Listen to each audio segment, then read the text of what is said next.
Hey everyone, welcome back to Soul Led Living. I am here with my really great friend, Dr. Ashlee Greer. So, Ashlee, do you want to tell us about you and what soul led living looks like for you in your life? Absolutely. So, I am a former psychologist. I have my Ph.D. in psychology. I'm an expert in trauma and the mind body connection and the nervous system. And I really help entrepreneurs scale to new levels of wealth and success and to feel really, really playful and fun in the doing of it and not feel as though they have to rely on the old paradigm stuff that makes you feel like you have to overwork and burn yourself out and sacrifice something in order to have what you really want. Because at the end of the day, what we really want is the juicy, oozy, gooey, yummy life that money and success and impact and all of that stuff gives us. And so that leads right into what is a soul led life. A soul led life to me is one that feels like you're living in epic alignment with your truest self, with your highest self. And your highest self is who you truly are. It's this person that feels really good and is jazzed up and energetic and just like excited and motivated and on fire for your life and feels totally and fully alive and intuitively aligned with what is like this perfect path for you, this perfect rhythm, this perfect business, this perfect relationship, this perfect lifestyle, whatever the heck it might be. And it just feels good in the having of it, but it also feels good in the playing with developing it and allowing it to unfold in our lives. I was going to say, so many women will look at this, listen to this, and go, oh, she can't, that's just impossible. We never can live that perfect life. But I will tell you, Ashley helps you really dig into that and figure out what your perfect life is because your perfect life, and this is one thing Ashley's really, really good about, helps her clients, me being one of them at one point, do is decide what it is for you. And like, I love that. So, how do you help women distinguish what's perfect? I mean, because we're told like this is the perfect life, blah, blah, blah, you know? How do you help women determine that what it is for them? Mm. There's so many different interesting facets to that question because you're absolutely right. Like our society indoctrinates us and basically like tries to put in this old like operating system that says do things this way, right? You know, we go to school, we learn to go to school at a certain time, do things a certain way, memorize stuff, you know, show up in a certain way. And if you're not doing it, shame on you. You're doing it wrong, right? Same with our script. Once we become adults, you're supposed to, you know, you go to college, you meet the nice partner, and then you have a kid, and then you do this, and you have to do it this way, or you're doing it wrong, or you get up and you have your morning routine, and this is the way you get to be successful. You do it this way, or you're doing it wrong, and that's a lot of finger wagging. That's a lot of shoulds, right? And it just makes us feel so guilty, and it makes us feel so like heavy and burdened. And a lot of times it's not even heavy and burdened by the things that happen in our lives. Like you said, like, how can we actually have it all? Well, we don't have it all by things never going wrong or things never being like sometimes a pain in the butt. You know what I mean? Like everybody's got to do like the laundry and pick up the dog poop and stuff, but nobody wants to Right? do that stuff. But at the end of the day, it's really about making it so that it fits you and it fits your uniqueness and it fits your style and it becomes inherently motivating and it becomes this thing that is generated from an internal source of desire instead of generated from all of these shoulds and all of these scripts and all of this, you know, finger wagging that I was basically just saying. And there's a lot of psychological concepts that I could talk about in terms of creating that inherent internal fire that keeps you going. But we all know the difference between when it is that we feel like, let's just say like cleaning up the dog poop in your yard or something. I'm cleaning up the dog poop because my grandkids are coming over and they're going to run around the yard with bare feet and I can't wait for that versus I'm cleaning up the dog poop because I have to and because my partner's going to be mad at me. Those two And things are the same thing but feel totally different. absolutely. And that's what I mean. And I think go back and hopefully it's okay with you, but Ashlee was one of the first people I worked with as a coach. She was one of my very first coaches way back when I started all of this, before I had spiritually led any of this. And, and she taught me so much about codependence and allowing others to validate you from externally. Like that was such a new concept to me that I still go back to Ashlee's teachings because we were taught and we were rewarded. And it's a fundamental thing that we don't have to wait for others to validate us. And I will say, if you work with Ashlee, you will come out with this concept. And I have to tell you a story really quick. I was literally here doing mindset work with Ashlee and money work with Ashlee because she's an amazing money mindset coach. And then had an experience. My dad came down, was visiting me here, and other family members were in. And one of my other family members made a comment about a big dream that, like a farm with animals and all this stuff. And my dad said, well, you better win the lottery for that. And I didn't even catch it until I was journaling on it later. I'm like, what do I want? And I'm like, these are the things. I almost heard Ashlee's voice going, do you see how that changes your money mindset? I'm like, oh, yes. So Ashlee is really, really good about getting deep in what holds you back. And I don't know if you talk about this much, but you are also very spiritually aligned and hearing from others, our spirit guides.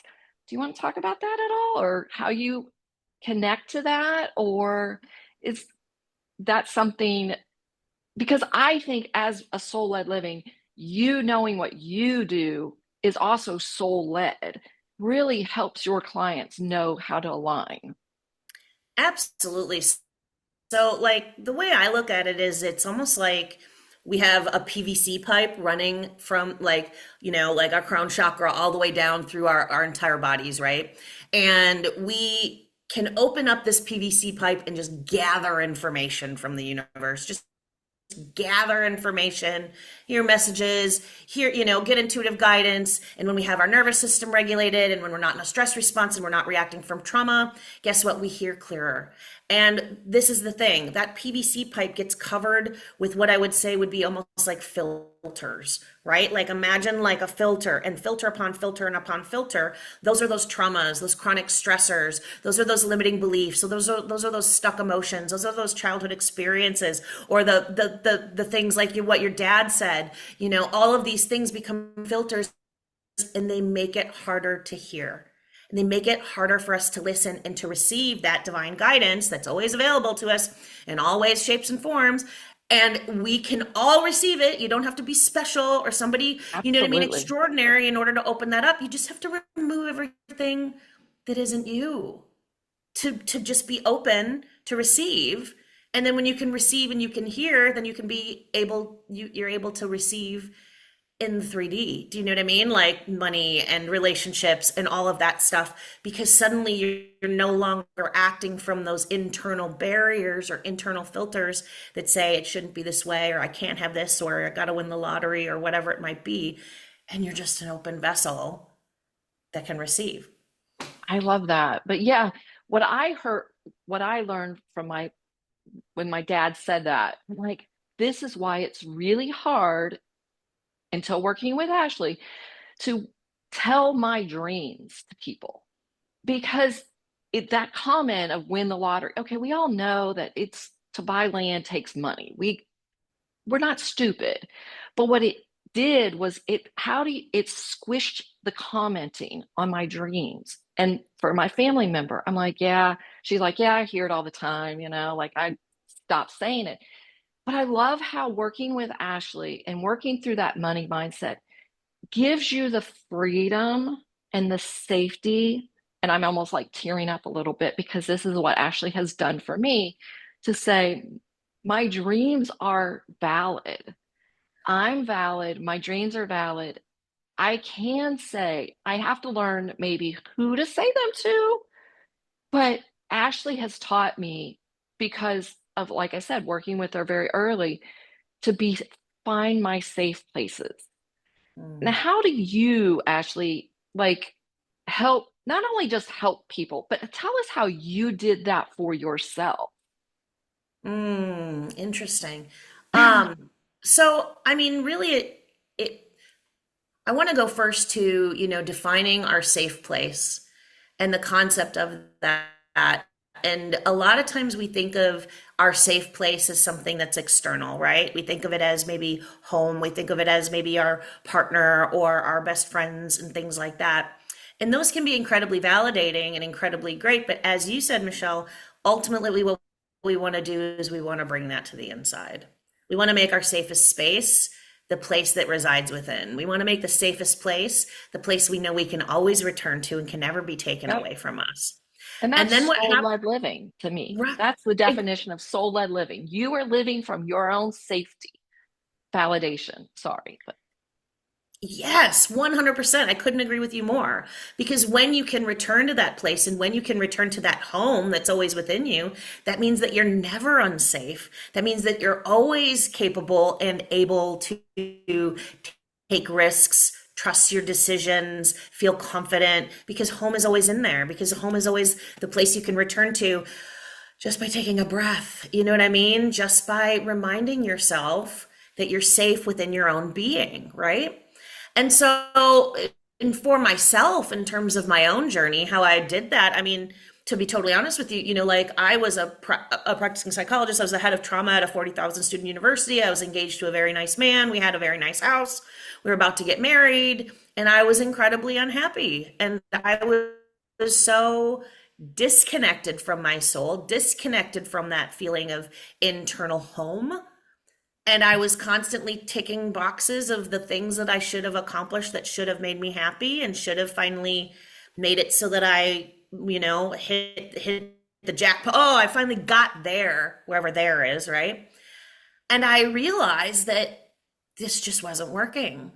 And honestly, what happened, and I've been talking about this a lot lately, ironically, is I actually ended up first stripping away a lot of the things that didn't work before I Mhm. was able to step into the safety of what did work, which is myself, right? So, what I mean by that is I quit my job as a psychologist and I ended up starting to freelance write. And that was ultimate and ended up becoming the director of a coach training school, which is ultimately how you and I met way, way, way back when, Yep. right? And then I ended up leaving my fiance because I just wasn't happy. And it wasn't that anything was wrong with him. Nothing was really wrong with the relationship. It just didn't speak to my soul. And so the more things I let go of, the more space I had to receive the things I desired, and the more space I had to return to myself. And we don't realize this when it comes to up leveling ourselves, when it comes to living our highest timeline, when it comes to living soul led, as you talk about it, is that so much of that is letting go what isn't in alignment. We think a lot about it in terms of claiming what's next, but a lot of times it's like shedding the skin like a snake, or you know what I mean, like, or Yeah. the other analogy I love is the one of the butterfly. The butterfly doesn't emerge like a caterpillar with wings, a fat little caterpillar with wings. The butterfly disintegrates into a big pile of mush, and everything that it once was is let go of so that it can embrace the new, so that it can embrace its soul, so it can embrace its wings. So true. So true. And it's not always easy to know what's holding you back. I mean, that's why sometimes it's getting a coach or working with someone and getting on things. But so, what is it you're doing for your clients now?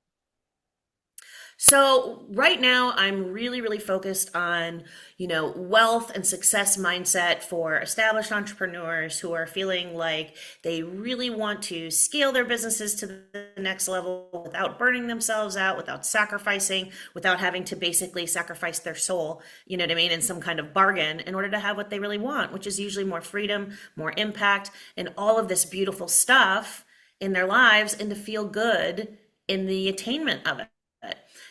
And so what I do is I help them basically, regulate their nervous system, reprogram their subconscious mind, um, get in touch with their emotions without feeling overwhelmed with them, break through all of those traumas and those chronic stressors and those limiting beliefs and those old stories that tell them that their being has to be someone else in order to have what they want, and to be themselves, live their authentic truth, live soul led, so that they can then follow their intuition, follow their own guidance, follow their aligned path, which is when we make more money with more ease. We can play with and experiment in our businesses.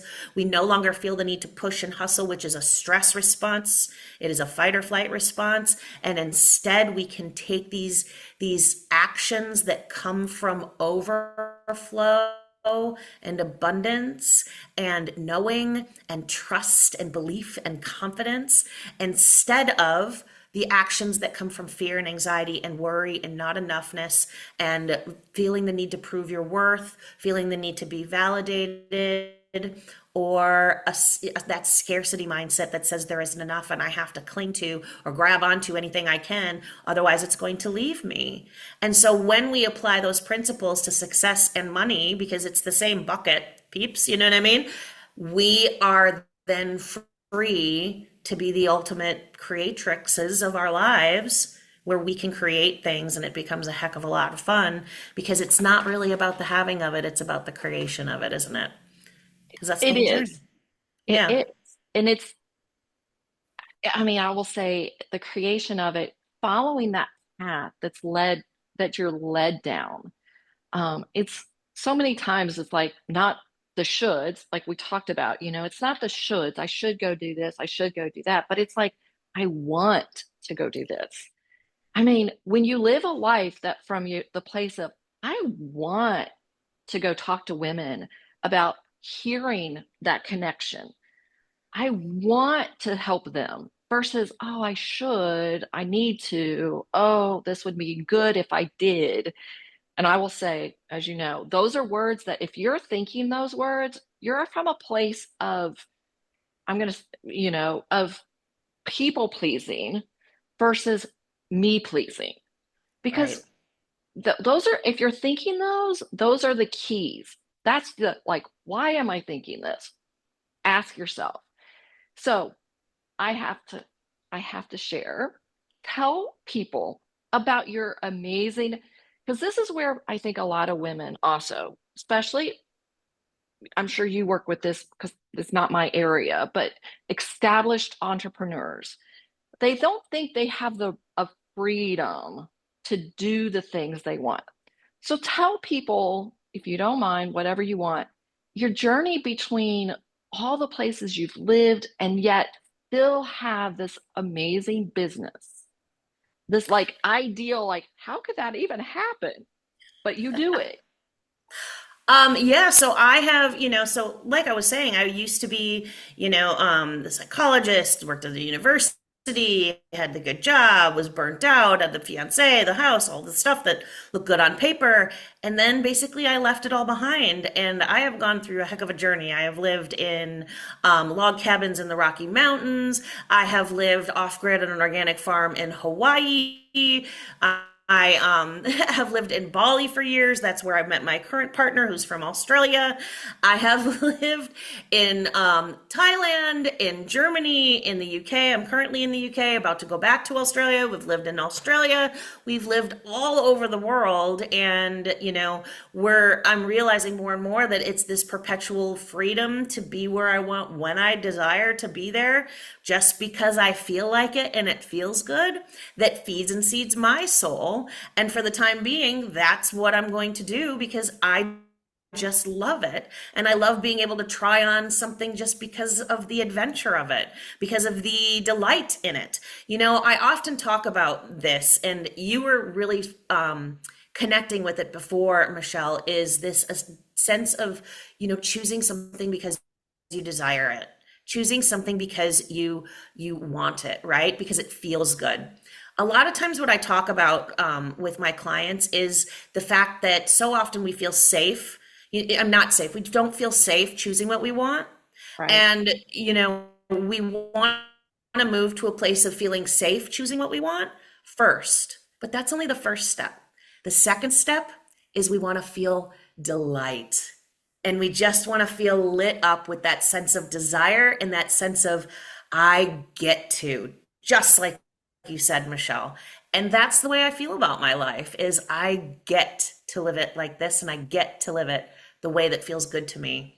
And gosh, you do too, I know. I was going to say, right? every one of us, everyone listening to this video, you get to live the life you desire.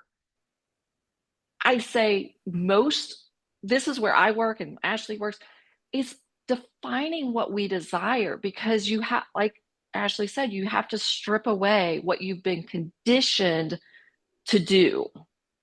And it's okay to take the steps to do that. And so many people, just like you mentioned with the thing that your dad said, don't even feel safe acknowledging their desires because they've been told their entire life that it's too big, it's crazy, who do you think you are? Nobody can have that. Our family isn't like that. We can't make that kind of money. You're going to become greedy, da da da, all of these Oh, reasons. And so you don't even feel safe having your desires, let yep, alone delighted by them. absolutely. I mean, like I said, the realization came, I was doing a journaling, and it's like, oh, I am safe to have one. I mean, Ashlee knows this. I've said it before, having a narcissistic mother is not a place where you get to have once. It's not safe. And then when you have reinforced by a dad who has a lot of money wounds himself, it's like, how dare you have wants and desires? And I, here, after all these years, it's reminding myself I am safe to have wants. And you listening to this are safe to have wants.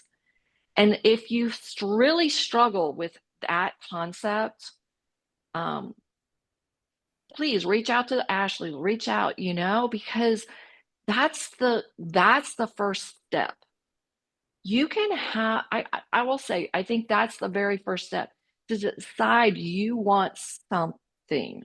Even if you want, I'm going to be silly here, but you want to drink a Coca-Cola and everyone's told you you're not allowed to. I mean, it could be so simple as that. And that is an almost feels like an act of rebellion to say you want that Coke. But Ashlee is especially like I can, I mentor, I look up to Ashlee. She's living it from a place of pure desires. And I'm like, it is possible. What do you say is, I mean, I say the first step is actually acknowledging you have a want. What would you say is the first step?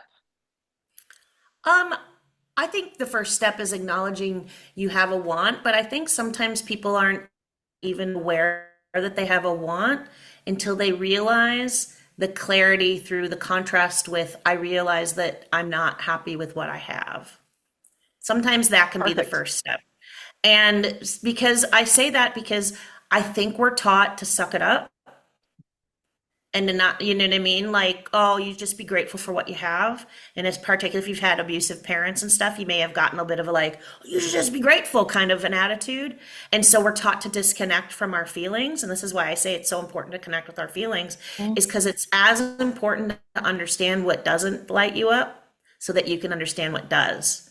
Because once you realize what doesn't, then we can let go and then we can embrace what we do want because clarity exists through contrast, and that's why I go against the norm in terms of the personal development world of the Pollyanna, just think positive, you should just think more positive and do more affirmations. No, that's not the way this works. Is we have to acknowledge that there's challenges, we have to acknowledge this is not working in order to get uncomfortable enough to make a change and to turn towards what will work. I love that. Quick, just an opinion question. Do you feel like the younger generation, or what? I guess let me rephrase that. Is there a generation, an age around where women we're taught more of the suck it up, and now we're starting to not teach that? Do you think? I mean, To be honest, like I don't have kids, so I don't probably have as close of a connection with the younger generation, you know what I mean? Teenagers and stuff these days. But I was thinking So from that your could it. years at the college. Oh yeah, for my years at the college, I will say that it really depends upon a lot of it depends upon parenting, Okay. depending on the type of parents they have.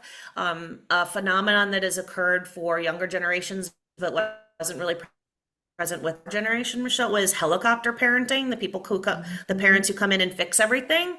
Our parents were more like the Dr. Spock parents who were like scream it out in the other room and I don't want to hear about it kind of a thing. But now Yep. it's like you're screaming, I'm just going to solve this for you so you don't have to deal with it. So I think that is perhaps one of those little differences in terms of generation, but ultimately it can result in some of the same outcomes of feeling as though we're disempowered. Either we're abandoned or we're dependent. I love that. See, that's the insight from Ashlee right there. That because we think, like, yes, we were the go do it on your own, whatever. But you have to take care of me. And now I see, when I look at like Instagram or TikTok and all of this, it's more like, oh, you can have it all and you can have this. I think it creates a different trauma because I think people, and this is my own opinion, but people at 25 years old think they ought to be living in uh, big old mansions, driving a Lamborghini, taking vacations, and working 5 hours a week. I'm like, Mm. I think that's a trauma too, like that's not, I don't want to say reality because we're soul led, there is no reality, but you gotta, you gotta do some stuff. I mean, like you talked about, put the work in. Right. I mean, I don't even like the word work. We've got to put Yeah, forth, you know what I mean? We've got to put forth the desire focused effort, the desire focused actions, so to speak. And so, if we're not willing to take action in order I love to that. manifest our desires, that is a problem. You know what I mean? And this is, I teach a lot of law of attraction stuff in what I do. And one of the key points that's missing, and this is maybe the differentiator that you're talking about, or really puts a pin in it, is these people who talk about and learn about manifestation as in I'm going to sit on my couch and wish on a star and just like visualize it, and the people who realize and then take a whole bunch of freaking action because that's what actually makes it happen is the And that action. and that action is based from want. I want Right. to go do this versus I have to go do this because you know what you're Exactly. working towards, you're wanting. So, Right. Right. This is a really good example, and this is a whole different bucket. But like, I talk a lot about worthiness and deservingness mhm, in my work with, entrepreneurs and with money and with success and things like that.